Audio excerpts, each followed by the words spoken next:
গাজায় চলমান যুদ্ধের ইতি টানতে নতুন যে যুদ্ধবিরতি পরিকল্পনা ঘোষণা করা হয়েছে, হামাস রাজি থাকলে ইসরায়েলও সেটি মেনে নেবে বলে আশা করছেন যুক্তরাষ্ট্র। একথা জানিয়েছেন দেশটির জাতীয় নিরাপত্তা পরিষদের মুখপাত্র জন কির্বি। মার্কিন প্রেসিডেন্ট জো বাইডেন গত সপ্তাহে যুদ্ধবিরতি পরিকল্পনাটি তুলে ধরেন।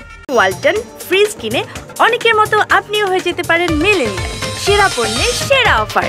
সেখানে বলা হয়েছে মোট 3 ধাপে যুদ্ধবিরতি কার্যকর করা হবে, যার প্রথম ধাপ শুরু হবে 6 সপ্তাহের যুদ্ধবিরতির মধ্য দিয়ে। ওই সময়ে গাজার জনবহুল এলাকা থেকে ইসরায়েলি সৈন্যদের সরিয়ে দেওয়া হবে মানবিক সহায়তা।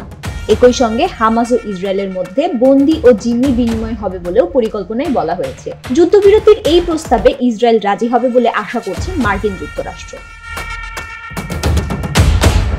যদিও ইসরায়েলের মন্ত্রিসভার কয়েকজন সদস্য ইতোমধ্যে প্রস্তাবটির বিপক্ষে অবস্থান নিয়েছেন। রোববার মার্কিন গণমাধ্যম এবিসি নিউজকে দেওয়া একটি সাক্ষাৎকারে মিস্টার কিবরি বলেছেন, যুদ্ধবিরতির প্রস্তাবে হামাস রাজি হলে ইসরায়েলও হ্যাঁ বলবে।